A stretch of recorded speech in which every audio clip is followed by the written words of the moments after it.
Good evening students, welcome to Janwani classes. मैं अभिषेक भारद्वाज आपका स्वागत करता हूं हमारे यूट्यूब चैनल पर। तो बच्चों, ये आपकी बीएससी थर्ड सेमेस्टर की क्लास होगी। बीएससी थर्ड सेमेस्टर की, ठीक है।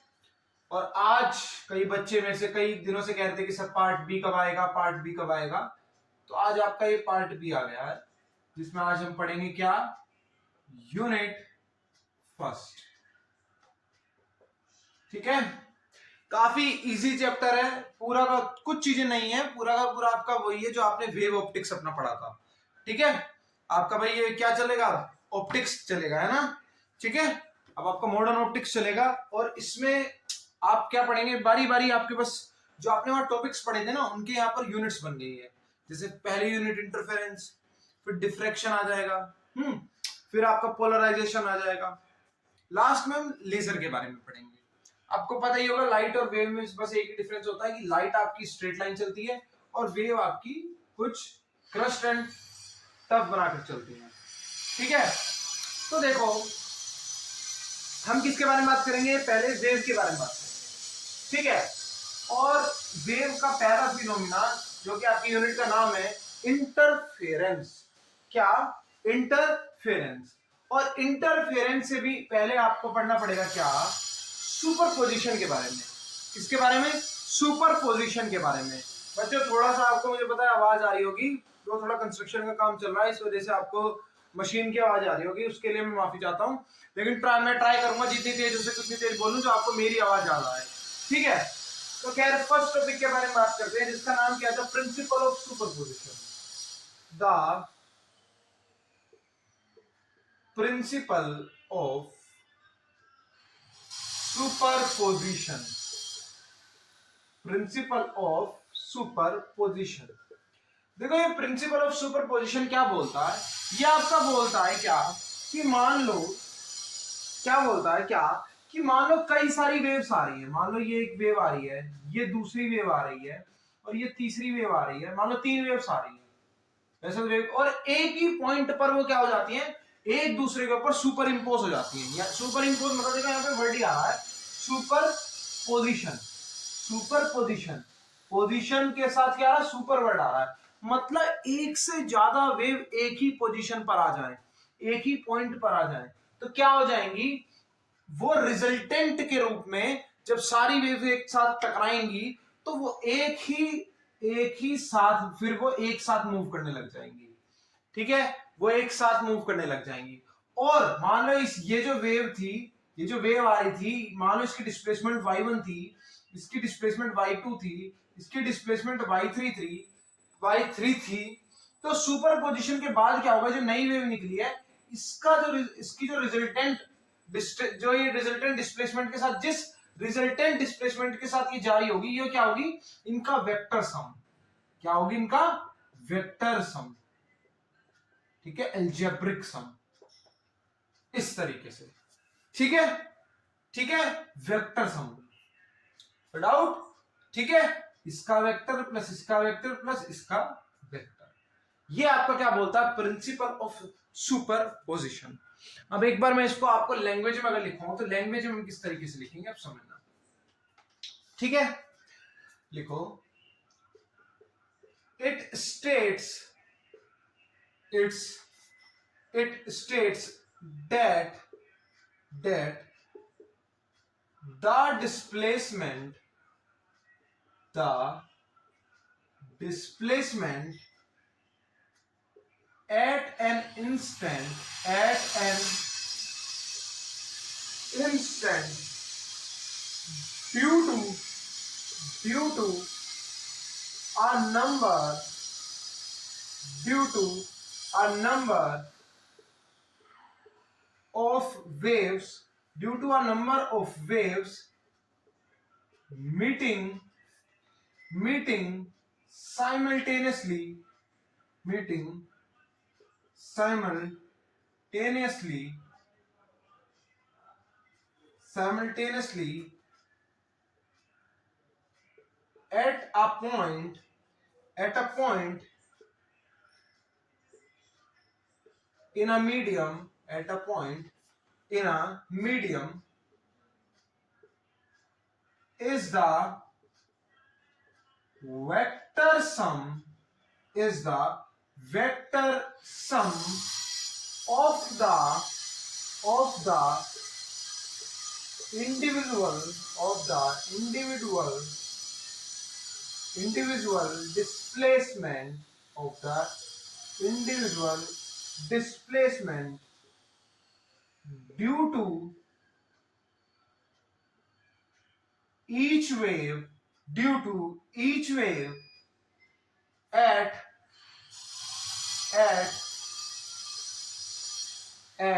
that point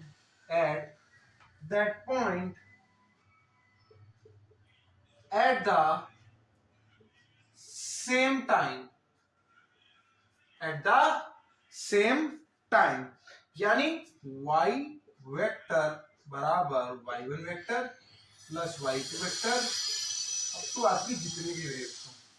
ठीक है, अगर मान लो y मेरी क्या है, अगर मेरे पास y क्या है, y मेरी भी रिजल्टेंट डिस्प्लेसमेंट है उस वेव की, क्या है, रिजल्टेंट डिस्प्लेसमेंट है, और y1 y2 मेरी अलग अलग वेव्स की डिस्प्लेसमेंट है। ठीक है, किसी भी एक पर्टिकुलर टाइम पर। ठीक है, तो ये आपका क्या बोलता है, ये आपका बोलता है प्रिंसिपल ऑफ सुपरपोजिशन। क्या बोलता है? Principle of superposition. ठीक है, नोट इट डाउन।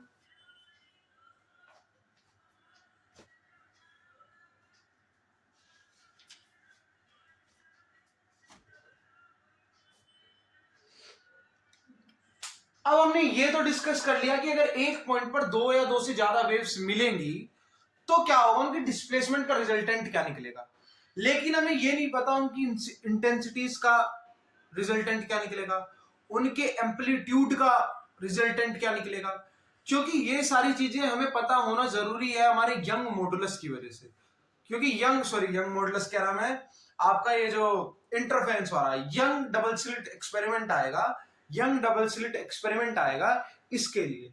ठीक है, इसने इंटरफेरेंस को एक अलग मोड दे दिया था।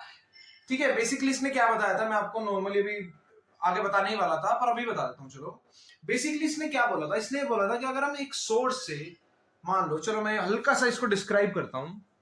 ठीक है, हल्का सा इसको डिस्क्राइब करता हूं जो आप थोड़ा सा समझे और आगे जो मैं टॉपिक पढ़ाऊंगा वो आपको थोड़ा सा क्लियर हो जाए, क्योंकि अभी मैं इंटेंसिटीज का रिजल्टेंट भी निकालूंगा।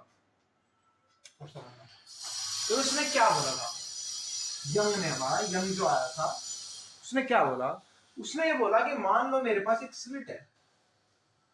ठीक है, और मैंने क्या करा, मैंने एक सोर्स से, मान लो ये मेरे पास एक सोर्स है, सोर्स समझते हो, सोर्स जैसे इस समय मेरे कमरे में जो लाइट का सोर्स है, जो लाइट का ओरिजिन है वो हो रहा है इस ट्यूबलाइट से, तो मेरे लिए सोर्स है फॉर एग्जांपल। तो ये सोर्स है, इससे क्या निकल रही है, वेव निकल रही है। ठीक है, अब वेव जो होती है वो हमें किसने बताया था, हाइजन ने बताया था, कर्व शेप में निकलती है, यानी इस तरीके से निकलती है फॉर एग्जांपल, इस तरीके से निकल रही है।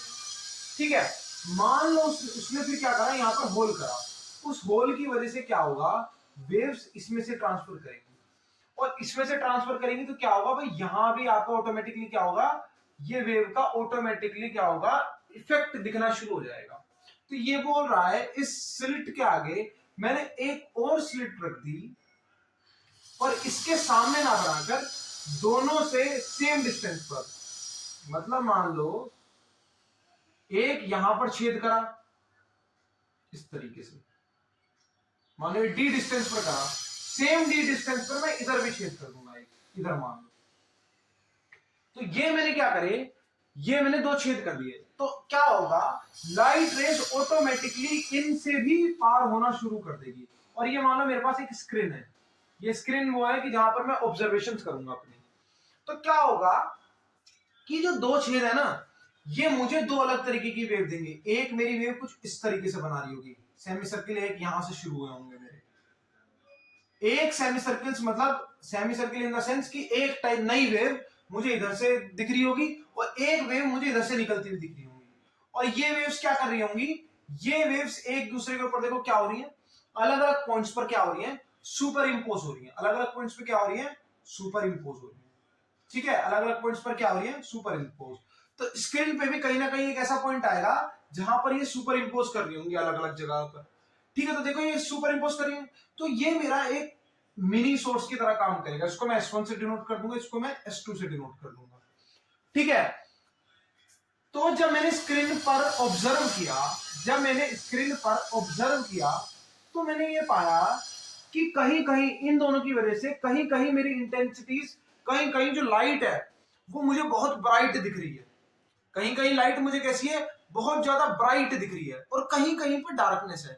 इसका एग्जांपल अगर मैं आपसे करूं तो एक काम करो, अपनी उंगली, अपनी ये जो उंगलियां है ना, इसको इस तरीके से करो काफी क्लोज, कि सिर्फ, ठीक है, कि सिर्फ आपको दो होल्स इधर से छोड़ने हैं, ठीक है, और इस तरीके से अपनी आंख से देखना, ठीक है, तो आप खुद देखना कि कहीं कहीं पर आपको लाइट, कहीं कहीं से लाइट आपको ज्यादा आती हुई दिख रही होगी और कहीं कहीं से कम आती हुई दिख रही होगी, क्योंकि ये भी आपका किसका काम करेगा। देखो यहां पर अगर आपके बहुत माइनर, ये आपके इधर स्क्रीन पर आपके इस बोर्ड पे बड़े दिख रहे हैं, लेकिन उसने बहुत पिन पिन टाइप होल्स करे थे जिसमें से सिर्फ लाइट रेज ही पास हो सकती हैं, ठीक है, काफी पतले, ठीक है। और जब आप इस तरीके से देखेंगे ना तो आपको खुद ये ऑब्जर्वेशन होगी कि आपको कहीं कहीं पर लाइट की जो इंटेंसिटी अब आएगी वो कहीं कहीं पर आपको डार्क दिखेगी और कहीं कहीं पर आपको कैसी दिखेगी, कहीं कहीं पर आपको ज्यादा दिखेगी, और एक पॉइंट ऐसा आएगा, एक कोई ना कोई एक पॉइंट होगा मिडिल में या फिर कहीं ना कहीं जहां पर आपको सबसे ज्यादा देख, जब सबसे आसानी से आप देख पा रहे होंगे, ठीक है। तो यही आपका यंग डबल स्लिट एक्सपेरिमेंट था, ठीक है। इसी को हम बोल रहे थे, जहां पर आपको रोशनी दिख रही है उसको बोलते हैं मैक्सिमा, क्या बोलते हैं, मैक्सिमा, ठीक है। और जहां पर आपको डार्कनेस दिखती है स्क्रीन के ऊपर उसको बोलते हैं हम मिनिमा। अब इस मैक्सिमा और मिनिमा के पॉइंट्स को फाइंड करेंगे डबल स्लिट एक्सपेरिमेंट के अंदर, ठीक है, डबल स्लिट एक्सपेरिमेंट के अंदर। उससे पहले आपको दिख रहा है कि भाई यहां पर देखो वेव्स का सुपर इंपोजिशन हो रहा है, तो हमें इस सुपर इंपोजिशन का भी तो पता करना है ना पहले, कि क्या है सुपर इंपोजिशन होने की वजह से इंटेंसिटी में क्या चेंज आता है, मैक्सिमा पॉइंट पर क्या सुपर पोजिशन में चेंज आता है, मिनिमा पॉइंट पर आता है क्या आता है। अब क्वेश्चन आएगा कि मैक्सिमा क्यों बनता है और मिनिमा क्यों बनता है। देखो वेव आपको पता है इस तरीके से ट्रेवल करती है, ठीक है, ये आपकी क्रस्ट है, टफ है, ठीक है। अब दूसरी वेव भी तो इसी तरीके से ट्रांसफर करेंगे, फॉर एग्जांपल चलो इस तरीके से कर दूसरी वेव, ठीक है, मान लो दूसरी वेव आपकी क्या है, इस तरीके से ट्रांसफर कर रही है, ठीक है,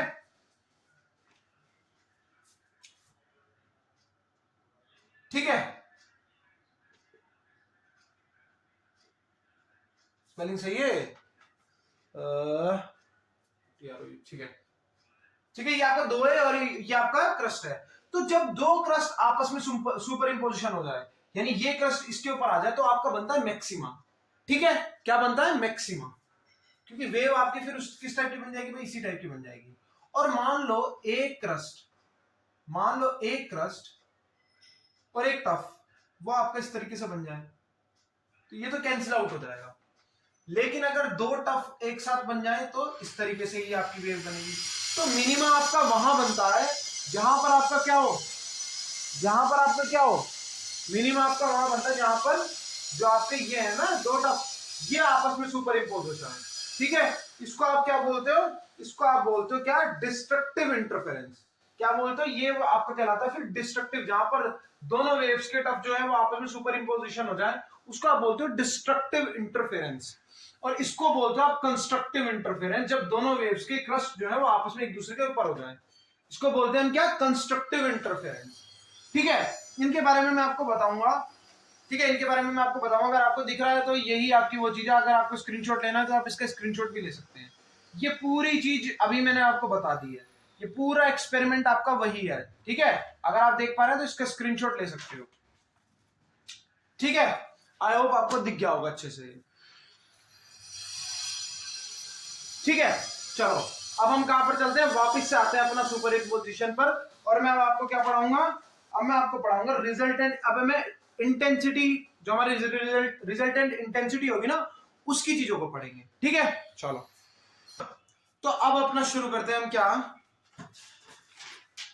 resultant intensity due to superposition.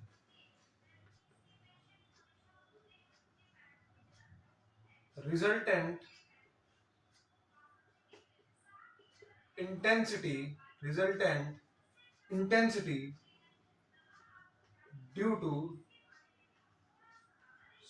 superposition due to superposition of two waves। ठीक है, मुझे लग रहा है कि आपको पिछला वो दिखा नहीं था, है ना। एक बार मैं इतना पास लेके आता हूं, अब देखना आपको दिख रहा है क्या ये। ठीक है, इसका स्क्रीनशॉट ले लो।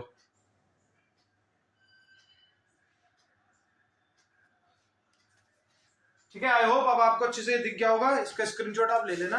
ये पूरा वही चीज है जो मैंने अभी आपको बताया। ठीक है, वही चीज है आपकी जो भी मैंने आपको बताया। तो अब हम उसी में कंटिन्यू करेंगे। वो बताना इसलिए जरूरी था क्योंकि यहाँ पर आपकी बुक में ये टॉपिक पहले है और इसका डायग्राम बना रखा है, तो आपको वो चीज समझ में नहीं आएगी। स्टार्टिंग में मैं बता देता, तो उसके लिए मुझे हल्का सा इंट्रोडक्शन देना जरूरी था आपका इंटरफेरेंस यंग मॉडुलस के बेस पर। ठीक है, कि आपका इंटरफेरेंस बेसिकली होता क्या है ये बताना जरूरी था। चलो, तो अब देखना है क्या कह रहा है आपका सुपर इम्पोजिशन में। बेसिकली अब हम कंसीडर करेंगे कोई भी एक पॉइंट जहां पर कट कर रही थी। ये दो आपके हमने क्या कर लिया, सोर्स मान लिए, S1 सोर्स, S2 सोर्स। ये आपकी स्क्रीन है और हमने मान लिया कि इस P पॉइंट पर दोनों पॉइंट मिल रहे थे।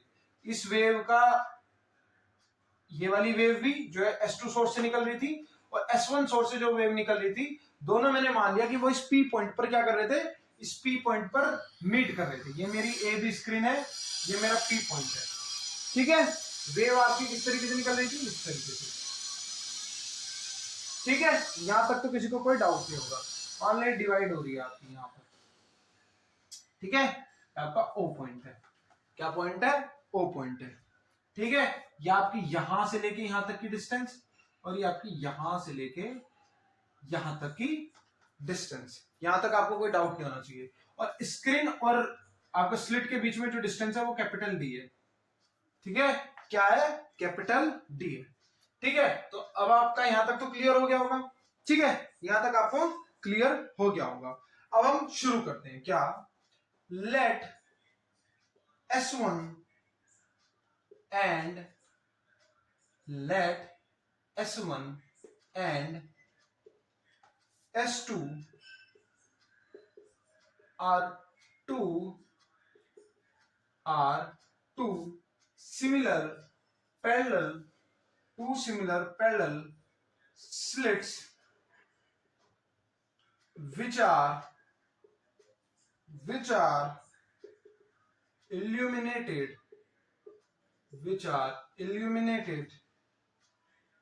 by a monochromatic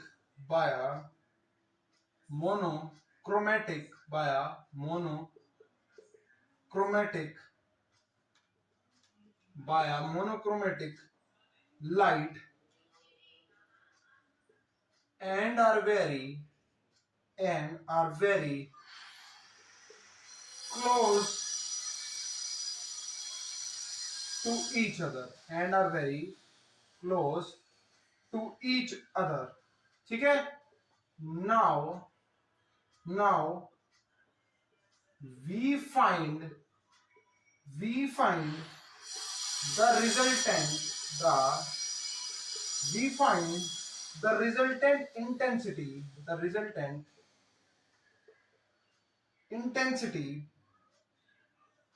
of light at point P on the screen AB placed at distance D from the sources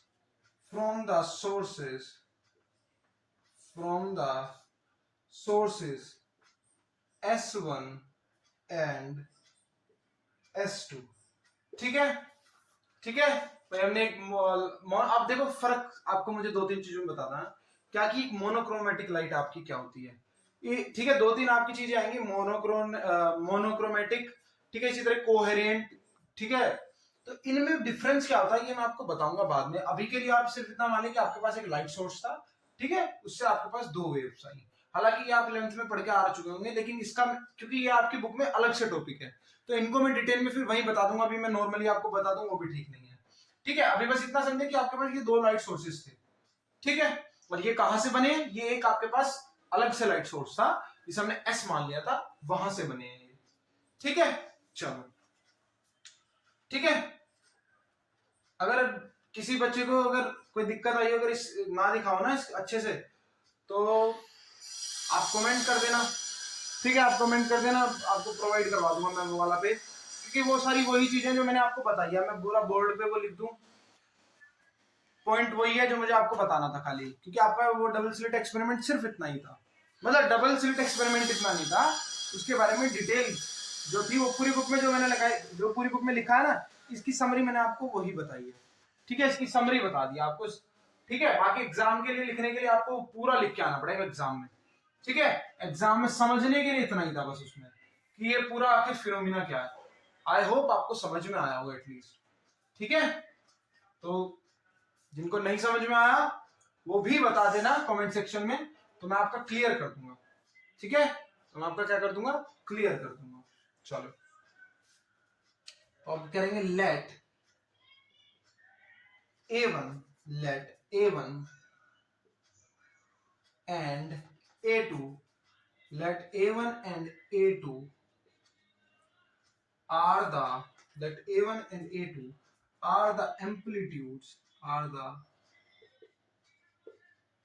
amplitudes at P due to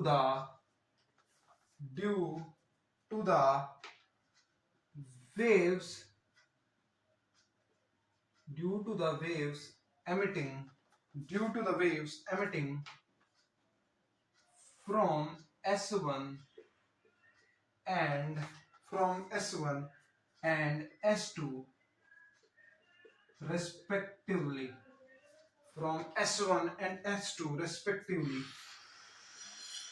these waves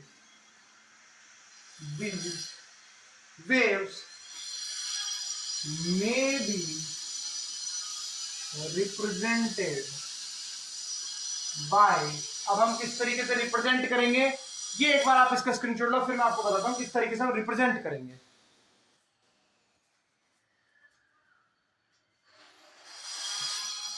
यार आज शोर काफी हो रहा है बच्चों, मैं दोबारा से आपसे वही कहूंगा कि आई एम सो सॉरी कि आपको इतना शोर सुनना पड़ रहा है, ट्राई करें प्लीज, थोड़ा सा कोऑपरेशन दिखाएं अपना, है ना, थोड़ा सा कोऑपरेशन दिखाओ बच्चों, इतने दिनों से भी आप वैसे दिखाई रहे हो क्योंकि आवाज की काफी दिक्कत रहती है, ठीक है, आज कुछ ज्यादा है वो मेरे समझ में आ रहा है, तो थोड़ा सा कोऑपरेशन। चलो, तो y1 अगर मान लो, आपको पता है कि एक वेव जो होती है आप पढ़ के आए हैं, एक वेव का बेसिक फॉर्मूला क्या होता है डिस्प्लेसमेंट का, क्या होता है, v equals to a sin omega t, यही तो होता है, v equals to a sin omega t, तो a क्या होता है, a आपकी एम्पलीट्यूड है, मान लो पहली वेव की एम्पलीट्यूड a1 है, sin ओमेगा t, अब आपकी दूसरी वेव y2 है, उसकी क्या हो जाएगी, a2 sin, अब हमें इनमें कुछ फेज डिफरेंस रखना पड़ेगा, तो मैं क्या मानूंगा, मैं एक फेज डिफरेंस को लेट कर लूंगा, क्या, ओमेगा टी प्लस डेल, जहां की ये मेरा डेल क्या है, कि डेल मेरा है क्या, phase difference between both the waves, ठीक है, क्या है, ये मेरा फेज डिफरेंस है, क्या है मेरा phase difference, where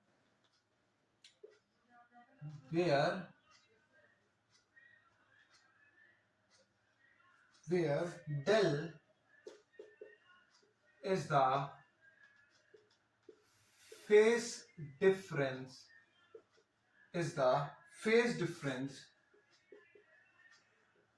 between the waves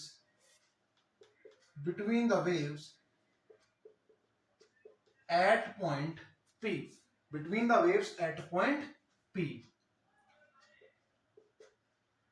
by the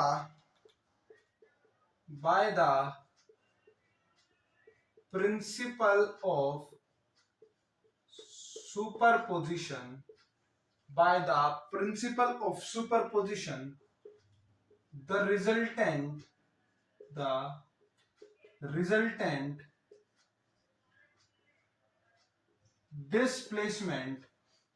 resultant displacement at P may be given by, तो रिजल्टेंट आप कैसे करेंगे, y equals to y one plus y two, यही तो मैंने आपको बताया था, है ना। सो जब आप करेंगे क्या, y equals to y one plus y two, तो वाई वन आपका क्या है, a1 sine omega t plus a2 sine omega t plus del. अब क्या करेंगे आप, साइन ए प्लस बी की फॉर्म में है, तो इसका फॉर्मूला खोल दो, तो ये क्या हो जाएगा, a1 sine omega t plus a2 sine omega t plus sorry dot cos del, dot cos del plus sine del cos omega t, sine del cos omega t. ये आपका फॉर्मूला किसका खुला, साइन ए प्लस बी का, वो क्या होता है आपका साइन ए कोस बी प्लस कोसे साइन बी, कोसे साइन बी, उल्टा लिख दिया मैंने, कोई उसमें कोई दिक्कत नहीं है।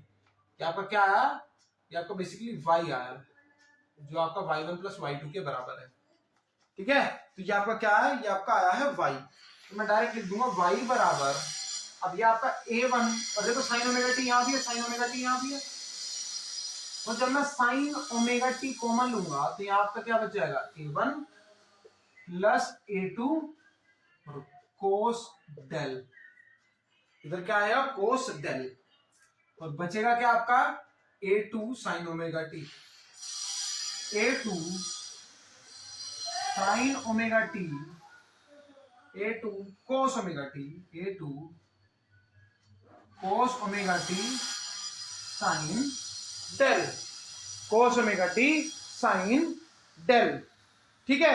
अब आपको यहां तक कोई प्रॉब्लम होनी नहीं चाहिए, ठीक है, यहां तक अब आपको कोई प्रॉब्लम होनी नहीं चाहिए। अब देखना, अब हमको इसका, ये मेरे पास एक वेव की इक्वेशन आ गई, रिजल्टेंट वेव की इक्वेशन, जिसमें मेरा एम्पलीट्यूड a1 ये रहा और a2 ये रहा, ठीक है। अब मुझे इसको एक अच्छी फॉर्म में लेके आना है, क्योंकि मेरे पास एक वेव जो होती है वो बेसिकली किस नेचर की होती है, y equals to a sine omega t, कुछ इस टाइप की फॉर्म में होती है ना। अब मुझे इसको इस फॉर्म में लेके आना है, तो इस फॉर्म में लाने के लिए मैं क्या करूंगा, या फिर मान लो भाई कुछ मान लो थीटा है, कोई एंगल मान लो, है ना भाई, कुछ फेस के साथ होती है या तो वेव, है ना, प्लस के मान लो, चलो के आपका मान लो, इस तरीके से वेव की बेसिक फॉर्म जो होती है वेव की, वो आपकी बेसिक फॉर्म ये होती है, प्लस माइनस के करके मान लो, ठीक है। तो वेव की बेसिक फॉर्म आपकी ये होती है।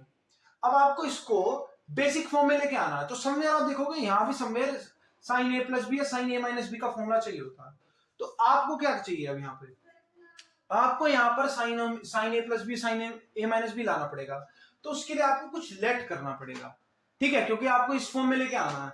अब इस फॉर्म में लेके आना तो आपको एम्पलीट्यूड भी चाहिए होगी, है ना, आपको क्या चाहिए होगी, एम्पलीट्यूड भी चाहिए होगी। तो मैं क्या कर सकता हूं, तो मैं क्या कर सकता हूं, यहाँ पर क्वेश्चन आएगा ये कि मैं कर क्या सकता हूं। अब देखो इधर साइन ओमेगा टी है, इधर कोस ओमेगा टी है, ठीक है, साइन ओमेगा टी है, कोस ओमेगा टी है, ठीक है। अब यहाँ पर a2 साइन डेल है और यहाँ पे a1 plus a2 cos del है। अगर मान लो मैं इस पूरे को एक चीज लेट कर लूं, जिसमें मैं r मेरा इसका एम्पलीट्यूड दिखाने की कोशिश करूंगा, और साइन के साथ मैं लूंगा कोस, और यहां मैं इसको मान लेता हूं कोस थीटा मान लो, कोस थीटा मान लो, थीटा यानी क्या आपका एंगल, तो देखो साइन थीटा कोस थीटा, लेकिन आर आ रहा है, उस आर को मुझे कॉमन लेने के लिए क्या करना पड़ेगा, मुझे इन दोनों को मिला के एक चीज लेट करनी पड़ेगी, और वो चीज अगर मैं लेट कर लूं क्या आर, अब इधर कोस टी है तो मेरे को साइन लेना पड़ेगा साइन थीटा, तो देखो मेरे पास एक फॉर्मूला बन जाएगा क्या, आर तो आ गया कॉमन, तो देखो साइन ए कोस बी कोस ए साइन बी, बन गया फॉर्मूला, बन गया फॉर्मूला। तो यही चीज मुझे करनी है, इसको लैंग्वेज में लिख लेंगे बस अच्छे से, ठीक है। अभी ये इतना ही नोट करना, ये मत करना, क्योंकि मैं इनको अलग से नोट करवा दूंगा, ये सब हटाइए उधर।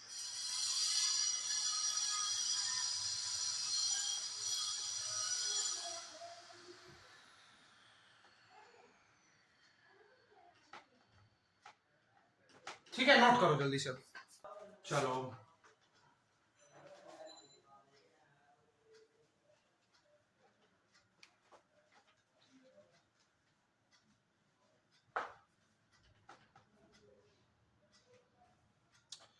ठीक है, तो क्या करेंगे नाउ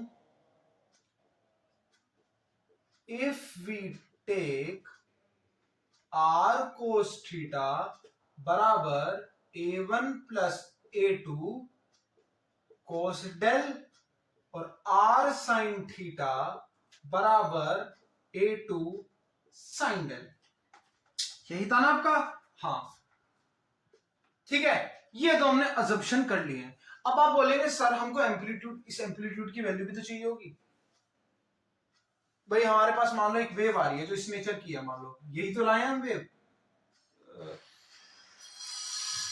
यही वेव तो लाए हम sign omega t plus theta.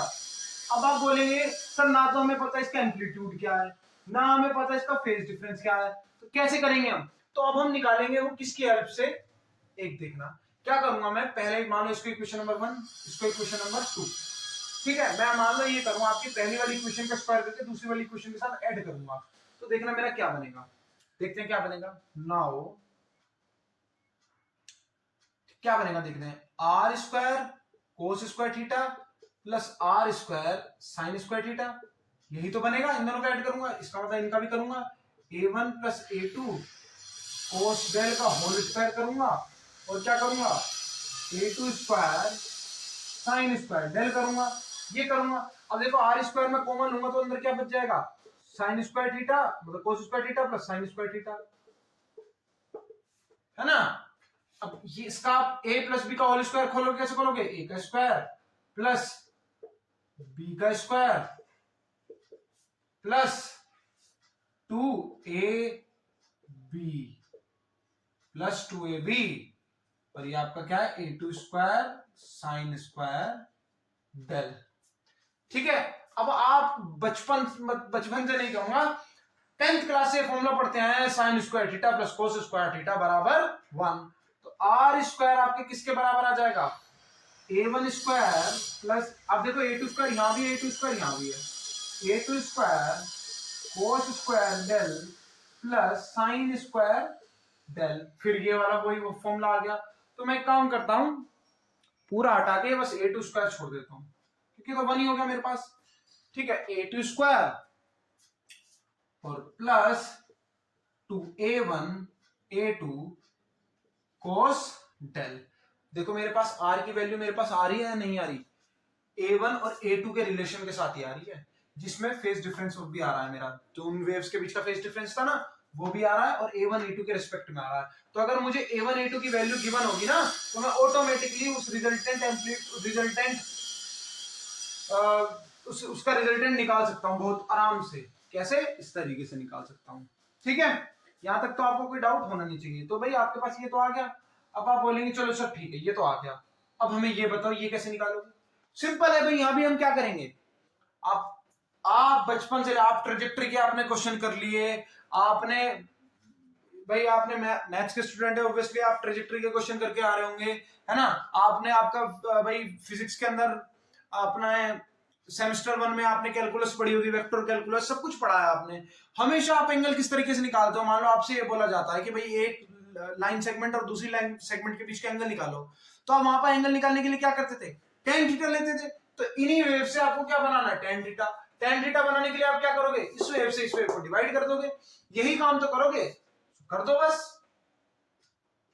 On dividing second equation by first equation, क्या बन जाएगा ये, अब साइन थीटा अपन को आर से आर तो कैंसिल हो जाएगा, क्या बन जाएगा खाली टेन थीटा, ऊपर आपका क्या है a2 साइन डेल, और नीचे आपका क्या है, पूरा आपको दिख भी रहा है, ठीक है। और नीचे आपका क्या बनेगा a1 plus a2 cos del. लो जी, लो भैया, लो मेरी बहनों और भाइयों, हमारे पास क्या आ गया है, एंगल भी आ गया, हमारे पास क्या आ गया है, एंगल भी आ चुका है। अब आपको एक चीज पता होगी, इंटेंसिटी क्या होती है। सर इंटेंसिटी कुछ नहीं होती, जस्ट एम्पलीट्यूड का आप क्या कर दो, स्क्वायर कर दो। तो बच्चों ये हमने कर क्या रखा है, ये हमने इंटेंसिटीज का स्क्वायर ही तो कर रखा है ना। ये हमने कर क्या रखा है, इंटेंसिटीज का स्क्वायर कर रखा है, वही तो है। तो क्या हो जाएगी इंटेंसिटी की वैल्यू, पहले इतना नोट करो, ये सारा नोट करो अच्छे से।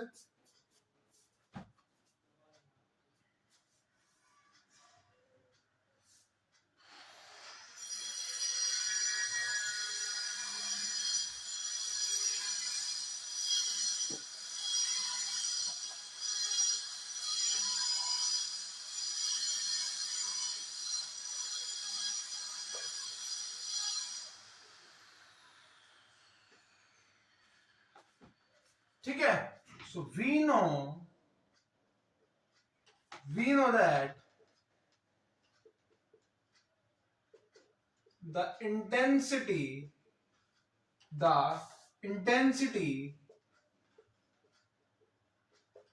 at a point is directly proportional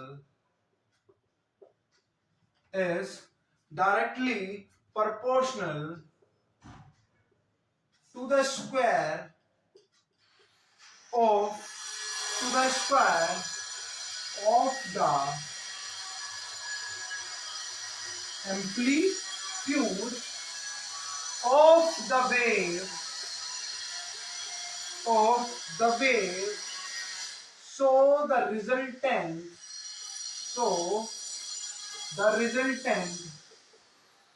intensity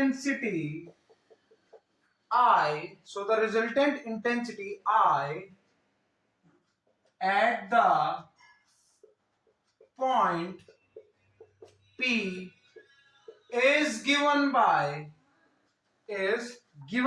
क्या हो जाएगा, I is directly proportional आपका किसके होता है, R स्क्वायर के। ठीक है, तो आपका कोई कांस्टेंट आएगा, कांस्टेंट आपका 1 भी हो सकता है, तो मैं बोल सकता हूं कि I इक्वल्स टू आपका क्या आएगा, R स्क्वायर क्या आएगा। देन जो आपकी वो इक्वेशन थी वो किसके बराबर आ जाएगी, I equals to a1 square plus a2 square plus a1 a2 2a1 a2 cos del। इस तरीके से आप क्या निकाल सकते हैं, अपनी इंटेंसिटी को निकाल सकते हैं। किसको निकाल सकते हैं, इंटेंसिटी को निकाल सकते हैं, और यही हमको चाहिए थी। ठीक है बच्चों, डिस्टर्बेंस बहुत हो रहा है तो मैं क्लास को इतना ही रखता हूँ, है ना। बाकी आई होप आपको सब कुछ अच्छे से समझ में आया होगा।